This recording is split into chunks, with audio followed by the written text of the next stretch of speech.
Welcome, everyone, to Garden of Thought, the midweek edition. Thank you to the Sports Jedi Media Network for hosting us on this lovely platform and all the many places that it can be seen and streamed, as well as on the audio as well. Today's episode is going to be addressing one of my favorite reasons to panic and doomsay, and that is AI. Our guest today is J. Scott Christianson, who I've been told I can call either Scott or Prof C. Prof C right now sounds like it's like a proposition that like somebody would campaign against. So I think I'm going to go with Scott for the time being, but we'll see. I'll go back and forth. If I seem like I'm not in the center of my screen, it's because I'm not in the center of my screen, and that is because I paid for a cleaning service to come in, and they moved the furniture around so they could vacuum everywhere, and they did an excellent job. And in true me fashion, I'm too lazy to push the love seat back into its original position. So, and I'm afraid to move the computer for fear of screwing up all the wires. So, obviously, Prof C, I'm getting used to it. You're talking to a Luddite. I'm afraid of technology. I don't even want to move the computer. So, before we jump into that, why don't we jump into who you are? Tell us a little bit about yourself. Yeah, so I was raised playing with technology. I got my old Apple IIe back here and from the 80s and 90s, and actually got a degree in biology and had a wonderful time doing that and working with some brilliant scientists for a little bit. But then started doing a lot in the 90s with educational technology and video conferencing, and eventually worked for some schools and then started my own business. And I ran that for quite a long period of time. And then in 2013, I had the opportunity to go from teaching as an adjunct from time to time for the University of Missouri to actually teaching full time and teaching a lot about technology, project management, emerging technologies like AI and how they might reshape business. And had a great career doing that, and actually stepped down about a year ago so that I can do more writing and talking about AI, especially because it is kind of concerning. The future is unknown right now. We don't know what type of future is going to come from this technology. I think we can all generally agree that it's going to be a very disruptive technology in one fashion or another. And I really want to help people understand what the possibilities are so that they can have a voice in, those decisions. They can express what they want to their representatives, to their local city councils who may be dealing with things such as flock cameras that use AI and use all sorts of sensors, and be better informed about the future that they want to see happen.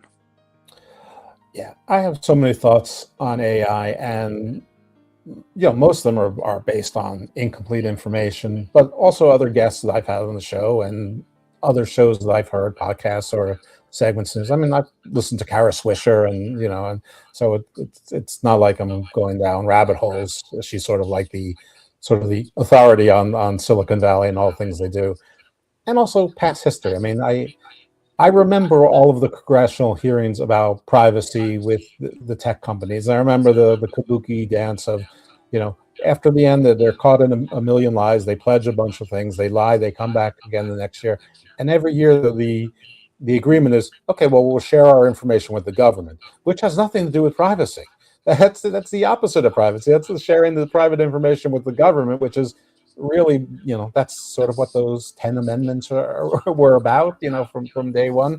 But I also well remember, something called the metaverse, which 6 years ago was supposed to take over the world, and nobody talks about the metaverse anymore. We barely remember that Facebook is Meta.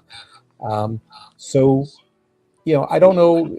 And I also am aware that in the past, there's been lots of hysterics about technologies, which have usually created better situations and economies and positive cascading effects, sometimes short-term, but almost always long-term. I don't think I have an uncreative mind. I do not see how something that's so sweeping can possibly lead to economies that grow in directions.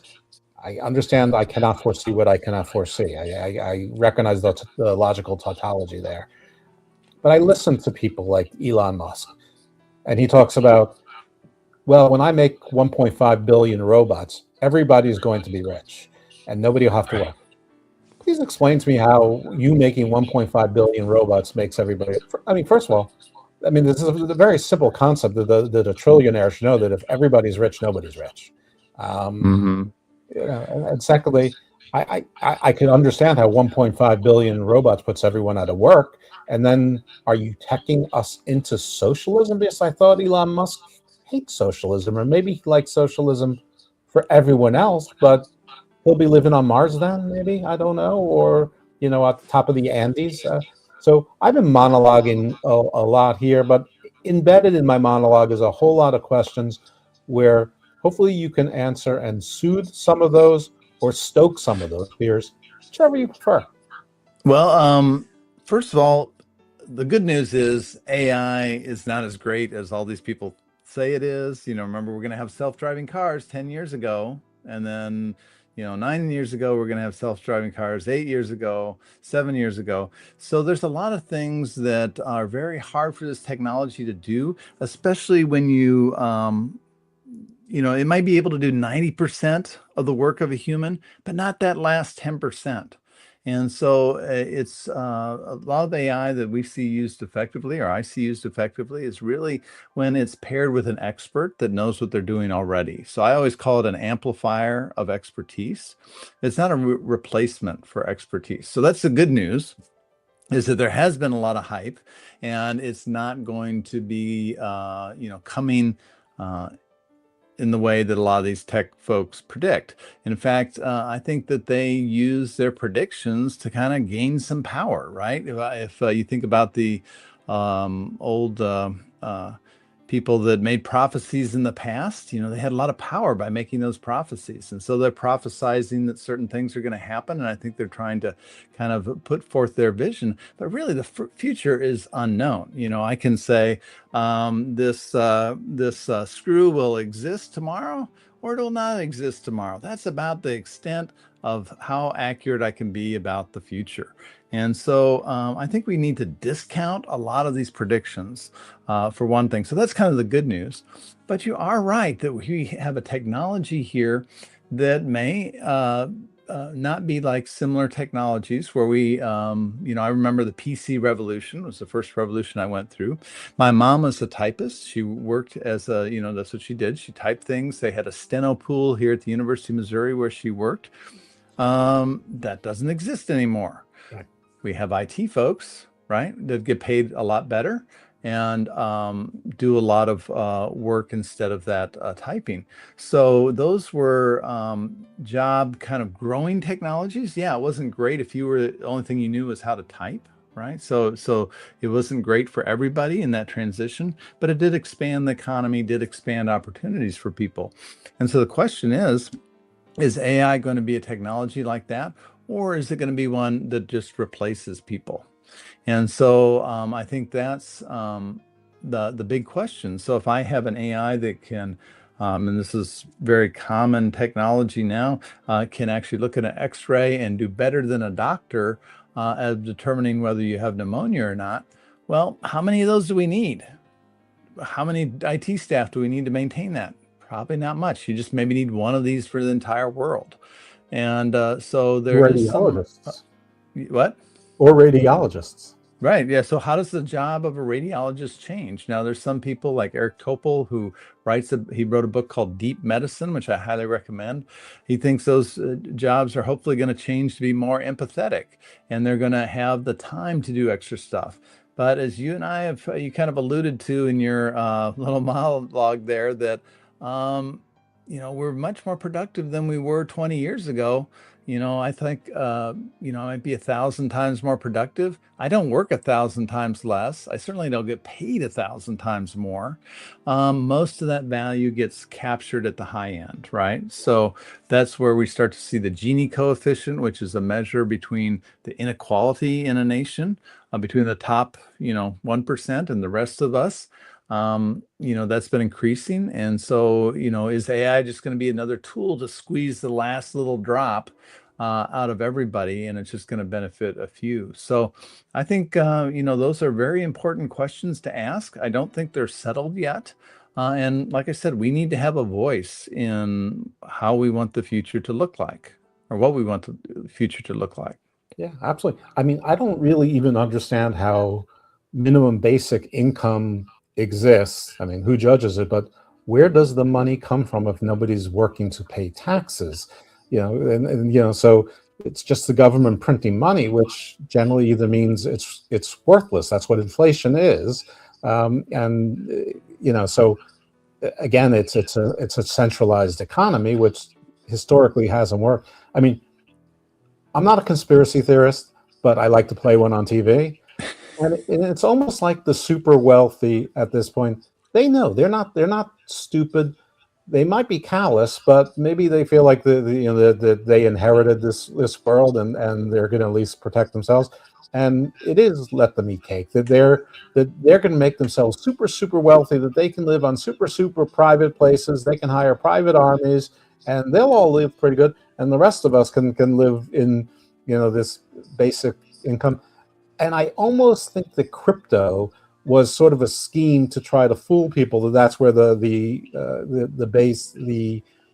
basic monetary income would come from crypto, because if nobody's paying taxes and it's made by computer code, well, who's to say it's not worth anything? So the computer can regulate it. Again, the computer controlled by who? Which star chamber cabal is that?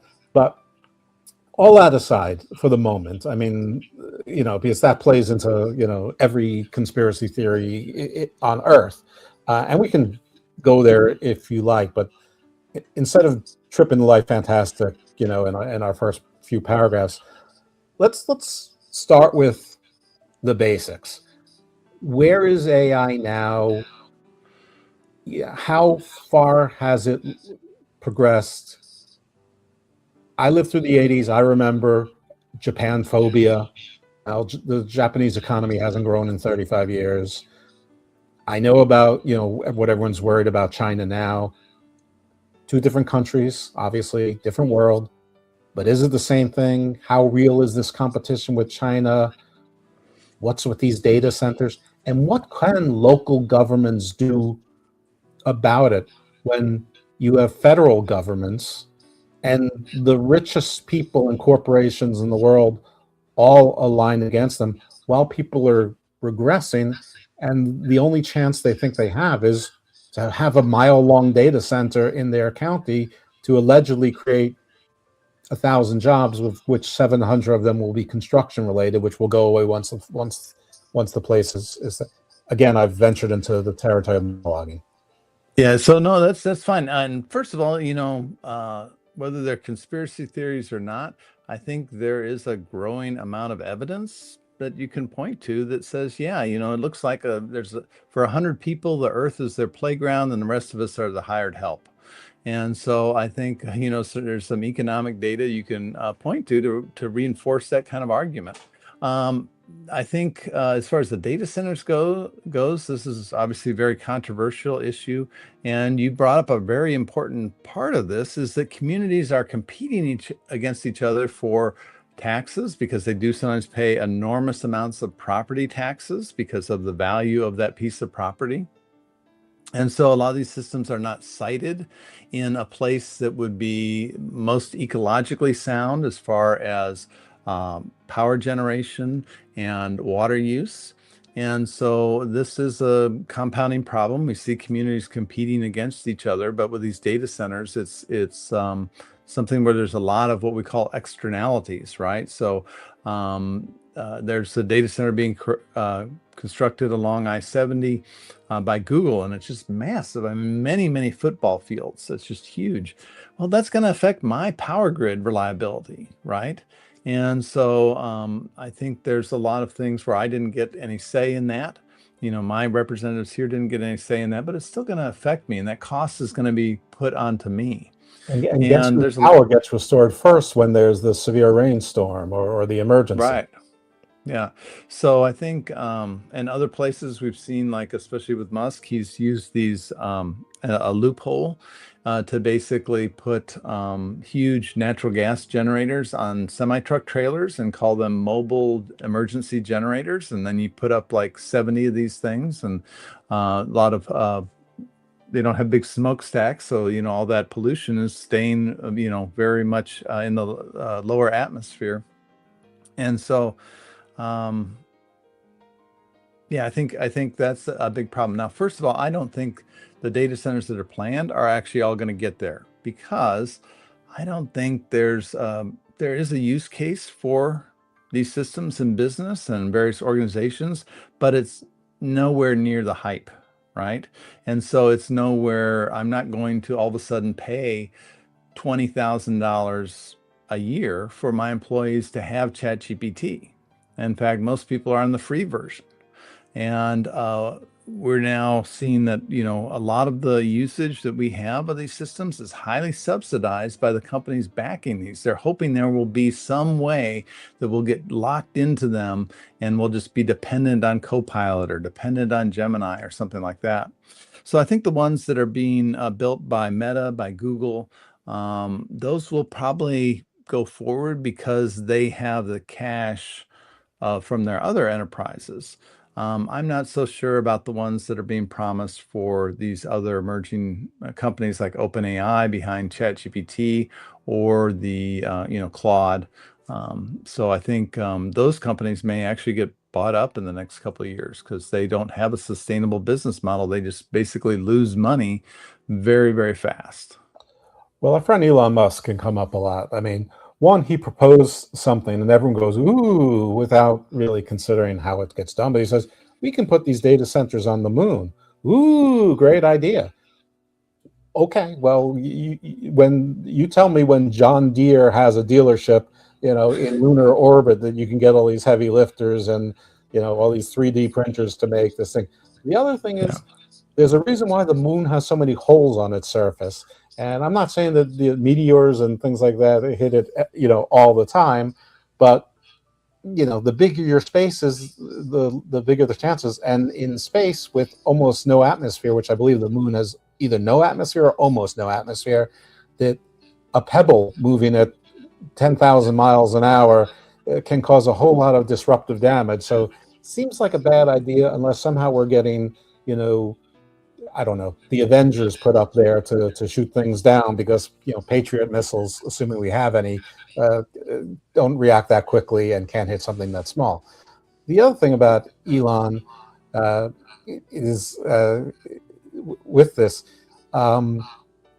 is that, well, a lot of people say that this might be a bubble, and so much of the economy is wrapped up in this bubble. And I'm also convinced that so much of the economy is wrapped up in not really caring whether things are worth something or not, just as long as people can move the money around and keep shifting money around. So no one cared that nobody adopted Meta, and no one's living in VR, at least not everybody is. But Elon, I think, tries to, like, again, I refuse to think he's that stupid that the Twitter, that nobody convinced me that it was worth $8 billion at the time, was worth $44 billion. And I think he was trying to reset the fair market value on social media worths, which, I understand that people's data and buying habits and things like that are worth a lot, but at some point there's a limit to that. People need to have money to do it, and we're not all mindless robots, unlike the robots he's going to build. So, but I, if they're inflating this, it's a mixed bag, because we're saved, humanity still lives, but the economy is going to take a tumble, the entire world economy. But I don't know if you can answer this or not, but is this a bubble, or is this real, or is it just too early to tell? Nobody knows. Um, there's definitely a circular nature to a lot of these deals that go on. And so that, I say, that I'm going to invest in your company. And then you say, well, I'm going to sell a lot of products to Kevin's company. And then Kevin says, well, I'm going to use a lot of Scott's services, and all of our stocks go up. Okay, all we've done is just issued press releases about what might happen in the future.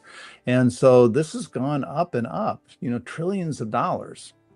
And it is, once again, not clear the trillions of dollars that they would have to spend to deliver services at a way that would actually be meaningful and that people would pay for. So, yeah, I think there's a very good argument that this is a bubble. I think your argument that, well, it was these guys were scamming us on NFTs, and now they've got this kind of circular idea about AI, and they're trying to gin that up in order to make money. I think there's some legitimate argument to that. That after the housing crisis, people there was money that was looking for where's the next thing where I can just have some guaranteed income where things are going up, and I think that's a valid criticism as well. I think. Yeah, there's a couple other things that you said there that triggered some thoughts, but I think you look at SpaceX. We'll just talk about that one, that IPO that they did. Well, it was highly valued IPO, right? And they were it's only a limited number of shares, so they were given this exemption to issue just 5% of their stock, not the normal 10%, which is required for an IPO. Well, at the same time, they took out massive debts, right? And that was all classified as junk bond status, okay? Because the people that were loaning them money had very little confidence that they were going to be able to repay it, because SpaceX has gotten this Grok AI, bundled up into it, XAI, the Twitter or X, all this kind of really bad business ideas have gotten bundled up with what was a legitimate business, SpaceX, but now they're burdened with all this stuff that is losing huge amounts of money. And so yeah, I think I think it's down like 40%, 50% from its initial IPO. And Tesla is also starting to go down and down and down, because those valuations were based on those promises. The valuation of a company isn't usually based on the profits it's making now. It's based on some future expectation of profits. And so the future expectation was there's going to be full self-driving. Well, now it's becoming pretty clear that may be, 50 years out from now, if it's even possible. And a lot of people don't want it, right? Would you get in a self-driving car? Well, I might as a novelty. I don't know if I'm going to trust it for hundreds of miles. We all think we're better than average drivers, right? So I think when I ask my classes, I have 500 students, and maybe 3 of them would say they would use a self-driving car. And so once again, the basic ideas of entrepreneurship, which I used to teach, is you have to prove out that the market is there. And I don't think for a lot of these products, at least as they exist today or will exist in the coming years, that there's really a customer base there. Yeah, and I don't understand all the details of it, but something happened with, whether you call them angel investors or venture capital or private equity, that the fundamentals that banks used to do sort of went out the window, or at least the banks would have their high risk divisions and stuff. And these companies, they just do what they want. And I think as a result, the Overton window has shifted, that the banks have now said, ooh, we don't want to miss out. We better catch up, or our shareholders are going to be really, mad at us. And it does sound a little bit like a house of cards, maybe a lot, but I'm not a financial person at all in that degree. But there were some recent, I mean, it's interesting because I heard a sort of a wild stat, which is that from the time that the IPO for SpaceX, hit its valuation to the precipitous drop, in that day, Elon Musk lost more wealth than Bill Gates is worth. Right. Yeah. Because Bill Gates is one of the, the great boogeyman of people who want to make boogeymen. Whether it is or whether it isn't, what do I know? But I mean, I pick Musk and Thiel more as my villains, and probably people I've never heard of before.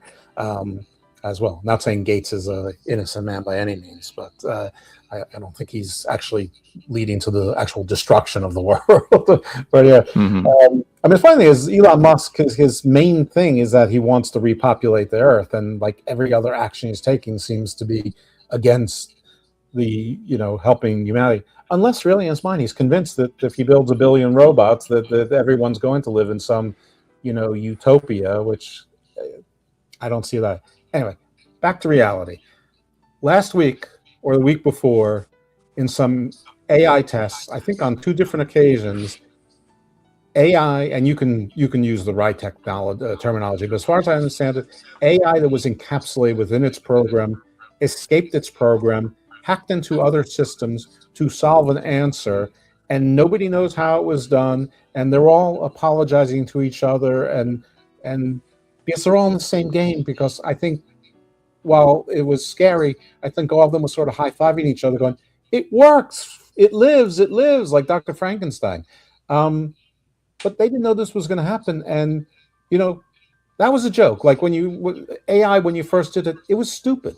But what people didn't learn, it was supposed to be stupid. It's like that movie Little Things or Small Things with Emma Stone when she's reincarnated as a woman, Frankenstein. She doesn't know anything, but so she acts like a child because she is a child. But then she grows, and the AI is going to grow, but it's going to grow exponentially faster than we are, and reach, I don't know, whatever comes after AGI. I guess it's super intelligence or whatever. And then of course Ultron becomes king and the Terminators, come out. But was this 1 or 2 incidents that I'm referring to, are they terrifying? Should I put my seatbelt on, or should I just take a chill pill, have a drink, and settle down? It's not that big a deal, Jeff. I think you can take a little bit of a chill pill because there was gross incompetence. If you say that I've sandboxed this thing and then it can actually get network connectivity, well, the network engineers didn't configure this thing correctly in order to really sandbox it. So a lot of people have kind of speculated that this was just a way to get a lot of press, right? And it's really an optimization problem. And if your listeners want to waste maybe a day or two, they can search online for a little game called Universal Paperclips. And this is based on an idea was originally put forward in a book by Nick Bostrom, where he talked about if you set AIs to optimize for one thing, you can have all these unintended consequences. And so in this little game, you play an AI that is trying to make paperclips and maximize the number of paperclips that are made. It eventually turns the entire universe into paperclips, and including people. But it's just a kind of a thought experiment. But here we once again had a specific direction that was given to an AI. It was told to optimize for that. It was given a long period of time to figure out the probabilities. And all these systems, the AIs, whether we're talking about traditional machine learning or whether we're talking about generative AI or all the things we've been talking about here today, they're all based on probabilities. It worked out the probability of success was highest if it was able to gain access to this other computer, because it figured, well, that had the answer on it. And once again, through something that must have been misconfigured, this was not really in a sandbox, and was able to get some network access. And so there's a couple of things that going on there that make it really not as scary as one might think. I don't believe we're going to have that AGI. A lot of people claim have gotten there already, but these things don't understand the world the way a human does. And in fact, Meta's head of AI left to form another company because he's trying to work on a different form of AI that understands the world. It's called world models. And while they can mimic human language and can do what appears to be reasoning, it is all statistical. And so another thing that I might mention is when you see these headlines, like sometimes you see a headline that says, this particular expert used an AI and proved a mathematical theory that's been around for hundreds of years. First of all, that's a new tool for that expert. That person was an expert in their field of mathematics. Also, that's a little bit of a confirmation bias, right? So we see the success or survivorship bias. We see the bias there where that person got a brilliant answer. You don't see the other 20,000 times that somebody tried to do that and it just generated junk, right? It just happened that the probabilities happened to land right. It's like the, person who pulls the, one-armed bandit in Vegas and wins. Well, they advertise that winner, right? They don't show you the 20,000 other people that are, doing the chance or the probabilities and lost money, right? So I think once again, these things are not reliable in a way that the press releases, make them sound like. Is there anybody that's working on defensive AI? In other words, like let's assume the white hats are really black hats or whatever, even accidentally, or there's, let's just call China, North Korea, black hat users of AI. Is there anyone doing is there the cybersecurity type of AI, the Yep. And actually, this week it's very good to talk about it because right now is hackers boot camp or summer camp out in Vegas, where you have DEF CON and you have Black Hat and RSI and I think B-Side. So it's like 4 or 5 conferences that happen back to back to back that are all about security. And they're certainly using AI in a very defensive way, not only to fend off active attacks, but also to say, I want to red team my own network and find out where are the vulnerabilities. Okay, so that's been going on for some time, and certainly we see that. One of the things that is very concerning is when you start to look at things like warfare and like what's been happening in Ukraine with drones and the ability to get relatively cheap hardware. So you think about terrorism and things like that. That really is pretty scary, I think, because that technology is out there. It's not something where you have to be a nuclear scientist or to be able to put together this technology, or there's not something rare about it. But that's an area where there's also defensive mechanisms, so defensive drones that will go out and hunt other drones down. But I think that's a very scary road that we seem to be going down, especially with this administration seems to be embracing this idea. And I think we need to put more efforts toward peace, and we need to put more efforts toward figuring out a better way to get along, because some of these technologies are going to be extremely destructive and extremely hard to defend against. Yeah, it's almost like creating another nuclear weapon without a nuclear weapon. Yeah, exactly. A good analogy. I mean, you living near well, not that close, but closer than me to the Mississippi, up and down the Mississippi River, there's all these nuclear plants. I mean, if you've ever taken a trip cross country, you think you're not moving, especially when you're going north to south, like Chicago to Dallas or whatever, or not Dallas, like New Orleans. You think you're not moving because every time you look down, there's a nuclear power plant, and you're like, I mean, of course, I haven't looked down in 20 minutes. We've gone 200 miles or whatever. And it's and those things can be hacked, or, they can't defend against drones either. I mean, I'm sure that it takes more than drones right now to get through there. But I don't know. I guess something goes down. I mean, those things with the smokestacks, they're open. They're there to open the stacks. I don't know. Now I'm scared. This stuff, the threat of China, is that real? Is that xenophobia? Is that othering? Is it all of the above? I would say it's a little bit of all the above. When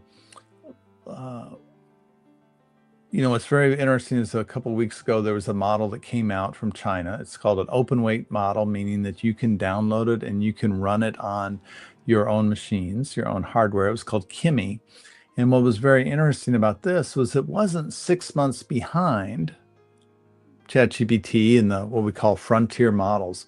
It was as good or better at certain benchmarks.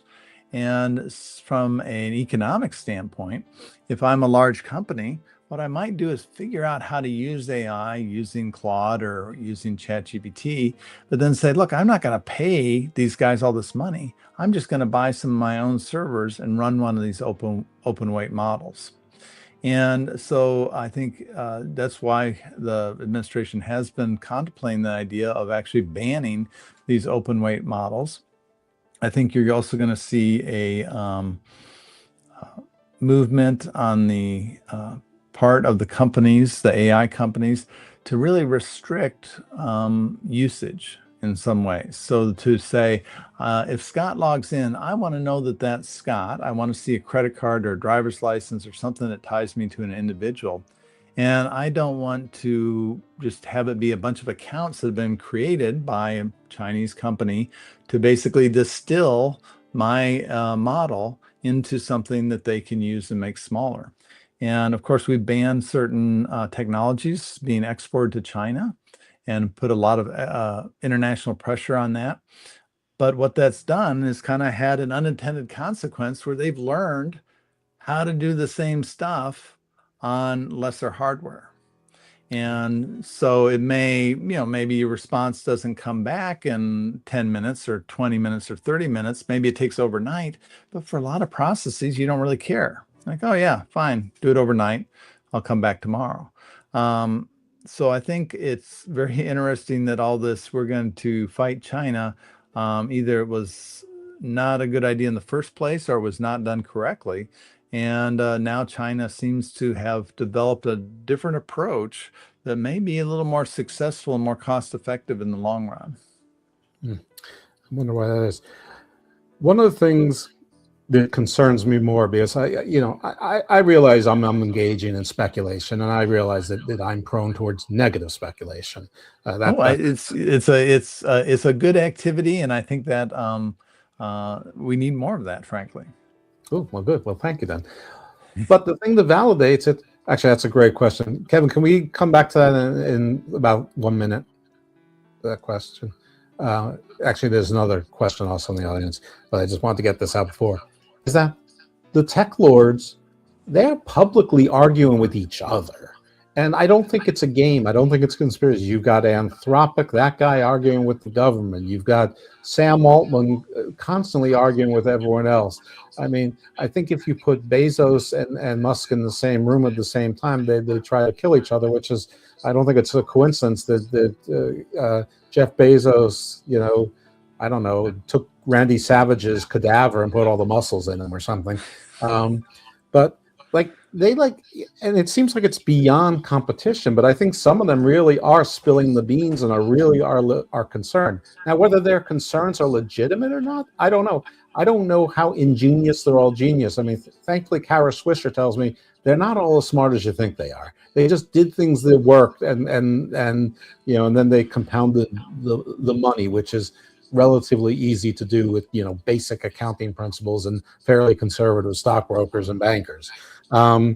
But how much truth do you see in those public arguments, and what do you glean from them? I want to get to there's a couple of questions here. I really want to get to the audience questions because I think they're very good and probably maybe a little bit less terrifying for me, but I think, Well, I think, we saw that Mark Zuckerberg and Elon Musk were going to do an AMA or whatever UCF fight type thing a year or two back, remember? And, the Musk said he had a little muscle tear or something, couldn't do it.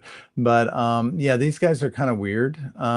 And one of the things is that, you talked about Meta blowing, I think it was $150 billion on the metaverse. Is a huge amount of money. And one of the problems is that people discount luck, right? A successful entrepreneur, they worked hard, they worked their butt off, but they were also probably lucky at where they were, the right time, the people they knew, so forth and so on. But they don't see it that way, right? So you tend to just think that I'm brilliant. And that's why you see them going outside of the area in which they know and doing all sorts of stupid stuff, right? And Facebook has also had a horrible time as far as trying to figure out a path for AI. I think that there was a lot of luck in Mark Zuckerberg being at the right place, right time, happy to know Peter Thiel, all these people that allowed him to make this product that captured a lot of money. And that doesn't mean that he's inherently brilliant about all sorts of other technologies. And so I think you see this, that's kind of the problem that plays out. So I think that's one thing that we need to discount a lot. And it's kind of interesting because that kind of overconfidence comes in a lot of professions, right? So you're a brilliant surgeon, and you think, oh well, I'm a great surgeon, and maybe you put in all the work, but you think like, oh, I can understand everything, right? And so actually, doctors are a big target for financial scams because they tend to be overconfident that they really understand the risks that they're getting into, and I think there's a lot of all these folks need a lot more humility.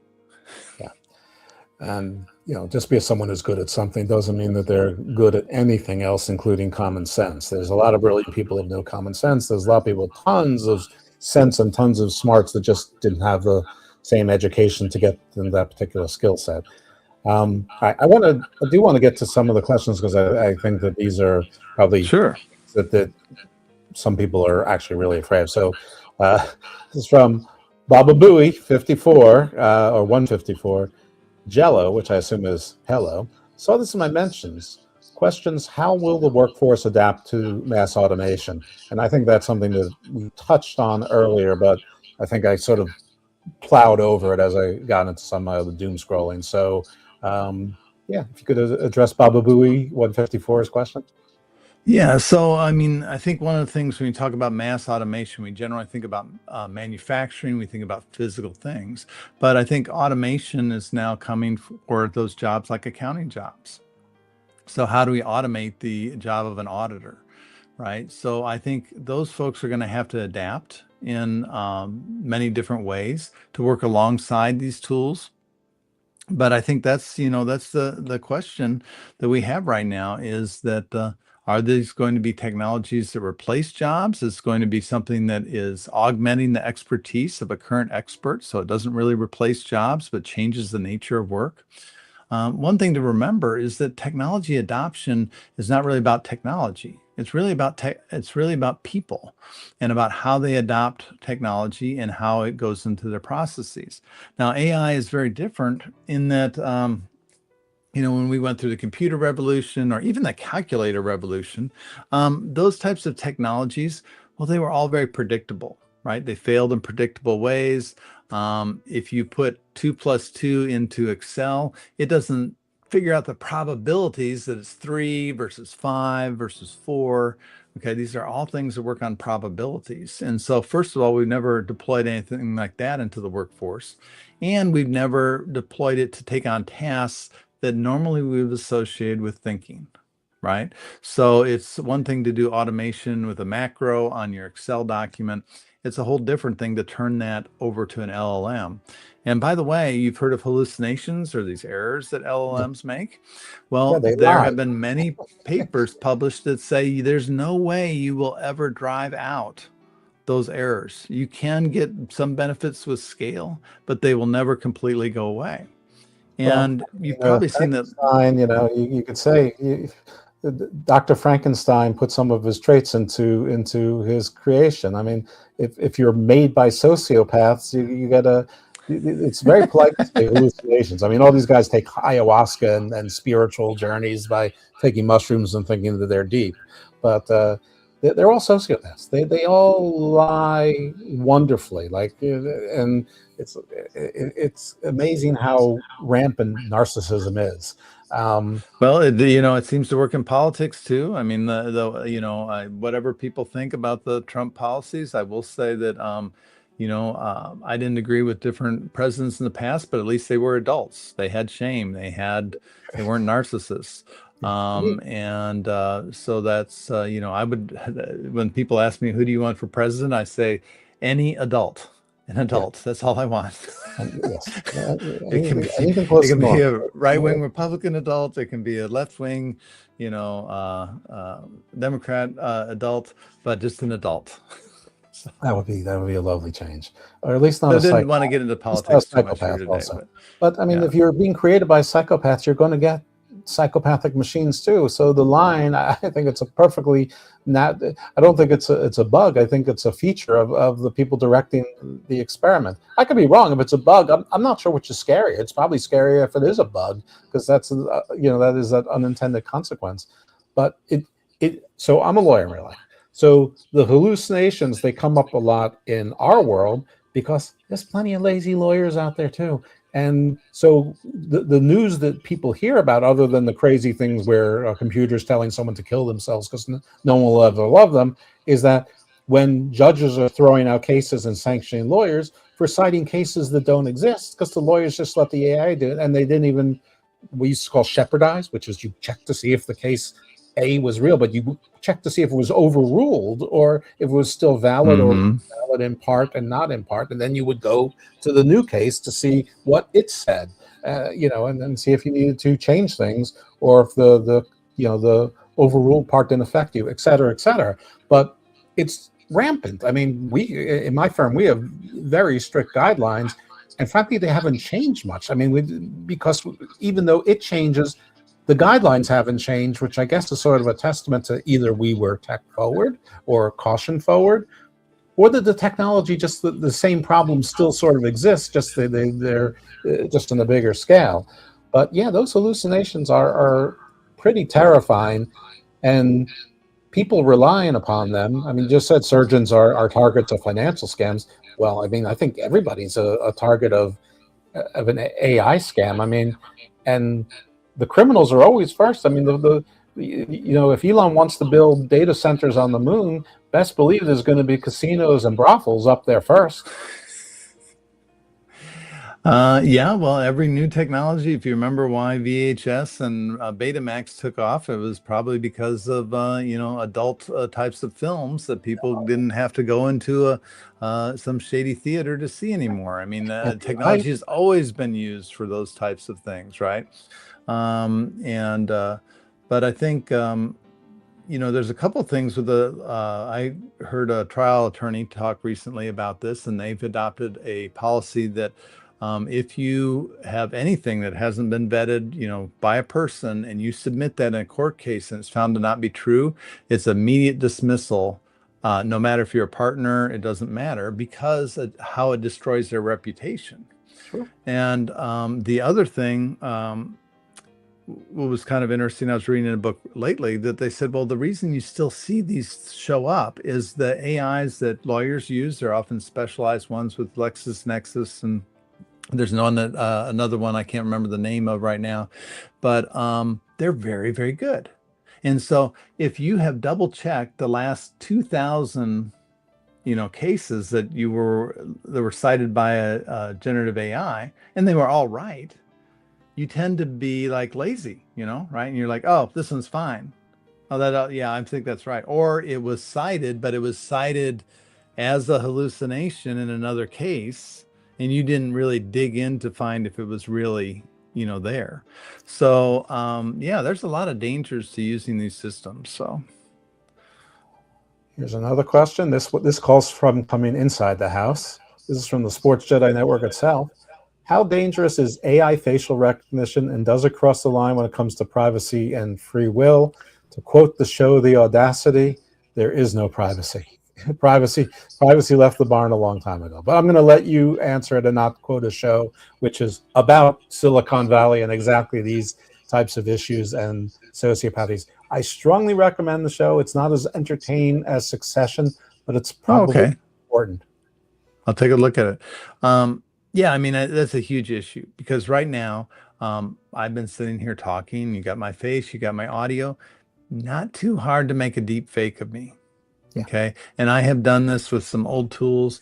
I could make there was a financial fraud case where the CFO was on a Zoom call. Every one of the Zoom calls, the people on the call was a deep fake. Okay. And they got like 25 million. Well, that might take quite a while to put together and to pull off. But if you can make 25 million in a year, that's not a bad haul, right? Right. And so there's lots of things like non-consensual pornography. That's 99% of that is victimizing women based on their face. Then you also have, the flock camera stuff and all the other surveillance. I don't know that I have as much of a problem when it's actually the police force, and we can talk about what their policies are for data retention and things like that. But when it's a private company, that's where I get really concerned about, because this could be used in lots of other nefarious ways. And not only just to advertise to us, but to predict, what is going to be the crime rate, what is going to be, this all sorts of things.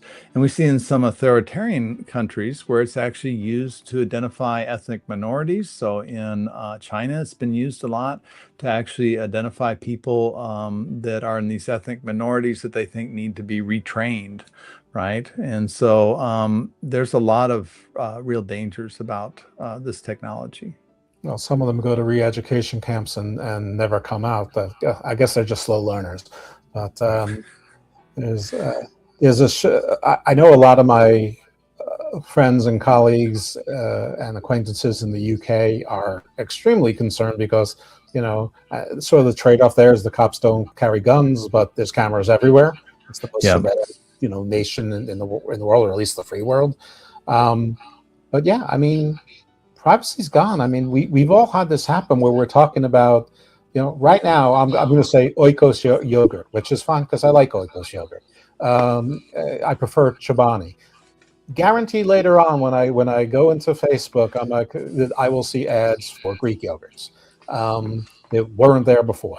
And that's just life, because all this stuff is listening to you, and then you don't know what your Apple Watch is doing, and you don't know who's wearing the different Meta and its competitors' different glasses. And Teslas are not cars; they're listening machines that move. And by the way, Yeah. this was on the Audacity, not saying Tesla necessarily, but yeah, privacy, I think it's gone. Now, I agreed with you until 5 minutes ago, not literally, metaphorically, about police forces and law enforcement, until we got a private army that doesn't have to wear badges, doesn't have to have names, and doesn't even have to show their faces, roaming around claiming they have jurisdiction everywhere when they have jurisdiction nowhere, and it's not even one force. They're a mishmash of all sorts of other forces, all there. And everyone's like, and I have like 40% of my friends saying they're keeping our neighborhood safe, and you shouldn't dox them. I'm like, I'm sorry, your state trooper, your homicide detectives, your FBI agents, they have badge numbers. They show their identification.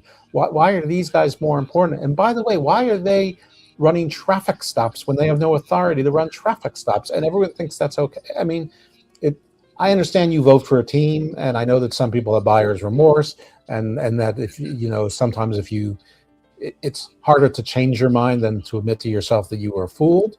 But sometimes you just got to go, I was wrong, and move on. I mean, there's no saint like a redeemed sinner, to quote the Bible, which I hear is popular.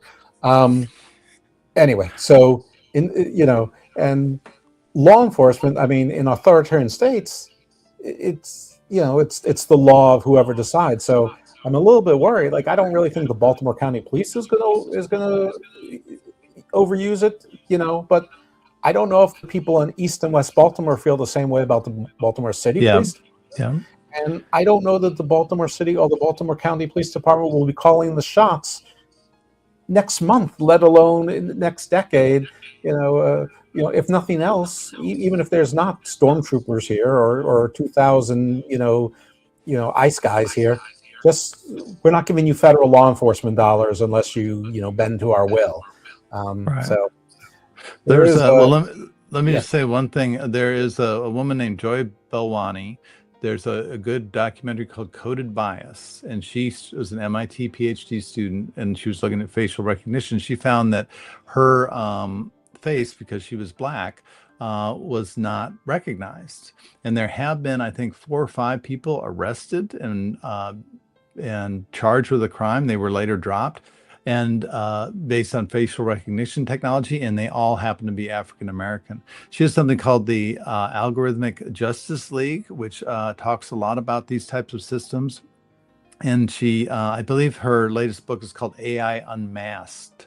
And so I would highly recommend checking that out. I think it's a very, she's a super smart computer scientist, and is also really talking about how are these tools being deployed. And Yeah, I I've think heard, your I've listeners heard would be very interested in that. story.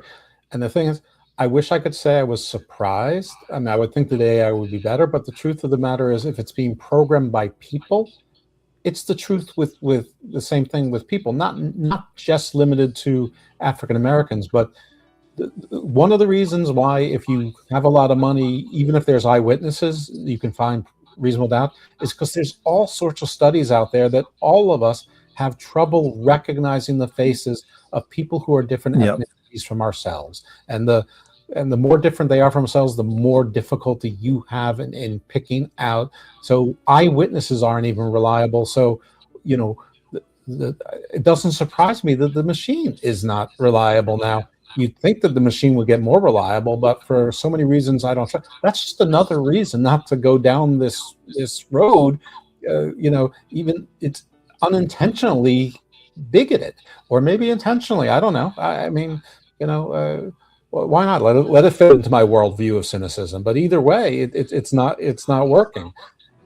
We have a few more questions from people, which I really, this is an exciting development here. So, is there an algorithm when AI is created? Okay. There are ways to prompt AI to make it a little more creative. My friend Tojin Empey, he wrote an article in the Harvard Business Review about this. He likes something called tri-association, where he says combine this one thing with this other thing and something that you randomly pick. So, for example, I think, yeah, here it is. This is my model of Ellie the elephant. He actually had told it to pick something that was a combination of an elephant and a butterfly and some sort of and some random thing, and it decided child's toy, and it came up with all sorts of images, the story of Ellie the elephant. So this is a new product in child's toy. So what I did was I took another AI and I took that image and I said, okay, create a 3D model, and then went up to the university and had Ellie the elephant printed within 24 hours. So it's very interesting when you think about innovation, when you think about ideation in entrepreneurship, because it also, I don't like the word vibe coding. I like vibe prototyping. So here now I've got Ellie the elephant. She's a little hard. I might want a little softer material or something, but that I can actually give to somebody. It's a new idea that AI helped me be creative with, or helped him be creative with. And so I think for entrepreneurs, there's a lot of ways that this can be used. Valentine's Day is coming up. I run a bakery. Combine that with one other thing that you randomly come up with, or give me 5 examples of things that you combine, and maybe they'll come up with a good idea. So there are ways to kind of help it be creative, or help you get unstuck in your own creativity. So that's one of the ways that I've enjoyed working with students on this, is how do we use it as kind of a thinking partner? Once again, not replacing expertise, but being able to help us think about things in a little bit different way. Well, 2 things to that. One, AI can't replace me, because you waste an opportunity there to call it Timothy the Oliphant. So, right there. The other is, one of the issues with AI creating things is that you can't always protect the IP of it. So you may not Yes. protect Ellie. Ellie was created by an AI. The Copyright Office is very clear. Anything that's majority AI created is not subject to copyright. So you all can steal it and go with it, and I will probably see it in Walmart next week. And you may be able to trademark it if you came up with the name Ellie the elephant, but but people could make the same exact toy and call it, well, a better name, Timothy the elephant. And there you go. You're welcome, world. Because babies are always going to like kids. But yeah, there's a lot of IP issues. But even those, I mean, AI is running faster than case law is developing. Like, and Oh yeah. right, the best I can tell people is right now, the more you prompt it, the more that you are Demi Moore working on that potter's wheel, the more likely it's going to be protected. But if you just put it on there, you go like this a little bit at the bottom, and then let it, just see whatever it creates. That's not going to be protected. Yeah. Now, in the world of Yeah. art, you can probably say, "Hey, that's my sculpture, that's my art," but you might still not be able to get a copyright over it, which is actually a really interesting legal question. There was actually a case out of St. Louis, and the person tried to get the copyright in the name of the AI, and it was refused. They said no, an AI does not have standing, and it cannot. It is a human act of creativity, is the way it's written in the Constitution. Right. So There was one joke in there. I'll leave that. My joke's better anyway.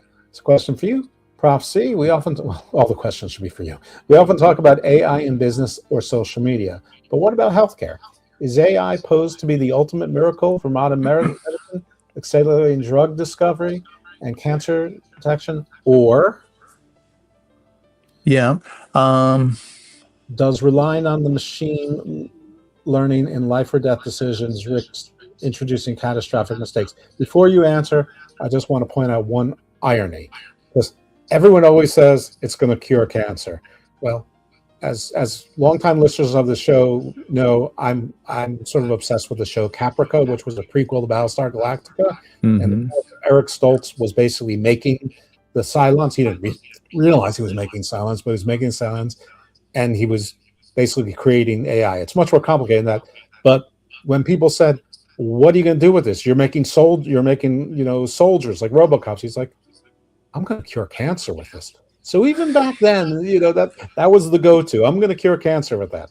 So anyway, so without my little fortune cookie pop culture, not so pop, of doom, I'll let you answer that one. So it's certainly not going to do it on its own. Okay. It will once again maybe a tool. So DeepMind has some very interesting tools. Some researchers there actually shared a Nobel Prize for some of the work they did on protein folding using an AI. Now it's a very specific controlled. It's not the Claude or something like that. They were once again experts in their field, being able to make some small advancements using these tools. I do think it's going to help in medicine. My wife had an appointment the other day, and I took in a little device called Plod.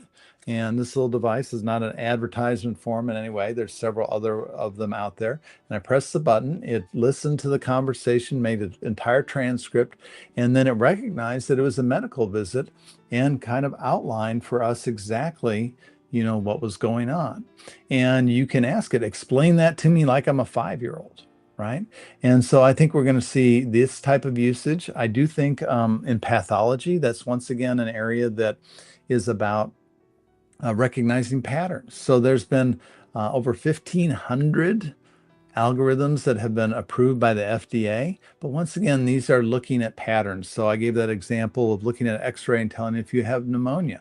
Well, that is just what radiologists do. They look at patterns. They're looking at data. That's a traditional machine learning algorithm. Once again, it's not like Claude or something like that. That is a great use of AI. And I think it's going to shorten diagnosis time. So I think it's going to help those people in the ER get results back much quicker. But I don't think we're ever not going to have the human in the loop, so to speak. That I think the doctor's expert judgment is always going to be something that's going to be highly valued. Again, Eric Topol, Topol, wrote a book called Deep Medicine, and he also has a Substack newsletter. He's a doctor by trade. And if you're very interested in this, he covers a lot of these developments. But yeah, it's just when people say it's going to cure cancer, or the one that really gets me is when they say it's going to solve climate change. We know what it takes to solve climate change. We just don't want to do it. It's really inconvenient, right? So, I mean, we just don't want to do it. It's not that we don't have the knowledge. Change. Ultron already, I mean, so the AI may come back and say, "Why don't you turn me off?" that'd be the first step in solving climate change. So, Right. Right before, I right think after I those turned you are, all off. I mean, there's it, no, it there's was no written in the evidence. Tower of Babel. It was, Yeah. it was. I mean, it was written in Frankenstein. It was written in I, Robot. It was written in Jurassic Park. I mean, we know the story. Yeah. So I think there are some very good ways that this is going to improve our lives in medicine in particular, but it's not going to be, the chat GPTs of the world.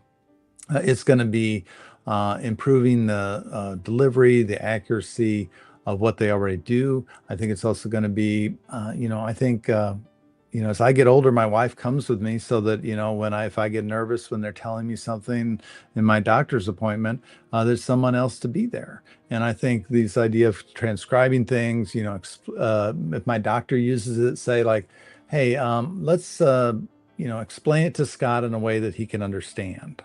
And here's his background. And I think I see a lot of people, my mom, she passed away a couple of years ago, but she really had a hard time. We take notes, but she had a really hard time on understanding because she would just remember, certain things and, trying to have that kind of explanation for what does this really mean for your life.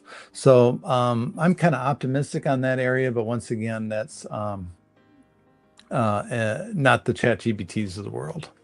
It will So, end shows like House and Sherlock and things like that, where there's these human geniuses that find things that nobody else can find, because the AI should be able to see everything and coalesce it into some sort of a. no, you don't want to do that because once again, there'll be that one time that it does something that's miraculous, and there's going to be 20,000 other times where it kills the patient. So you don't want to turn this over to the AI. Okay, well, that's sort of refreshing in and of itself, and then hopefully malpractice insurance companies will still see things your way, or they won't buy into the AI is better, and so you better run it by AI and instead, and just because they think they're going to cut costs and risks and actually do the opposite. But I don't know. Couple other comments on that: AI in reproductive medicine and AI in gene editing, specifically they mentioned CRISPR. Once again, I think, anything that you see there, it's not going to be you or me being able to do something. It's going to be somebody who is already an expert in those technologies using these tools. And it's probably not going to be generative AI. It's probably going to be a machine learning tool, or it might be a combination of tools. So we really need to think about AI as an amplifier for expertise. It's not going to make us an expert in those areas. So somebody that doesn't have deep knowledge of how CRISPR works and about how gene editing works is probably not going to be able to use these tools to do anything significant. You've been very generous with your time and taking questions and hearing my meanderings and reacting to them. However, you're here as a podcast guest because you have something that you want to say. So I want to give you your chance to say what it is that you affirmatively wanted to talk about, if in fact it was not already covered, accidentally or purposefully in our conversations. Well, we've touched on a lot of things here, and this is the kind of discussions we need to be having. And so I'm very honored to be on the podcast and to be able to share my thoughts and ideas with you and all your listeners. I think that we need to realize the future is not set in stone, that we have a voice in the way we want the future to be.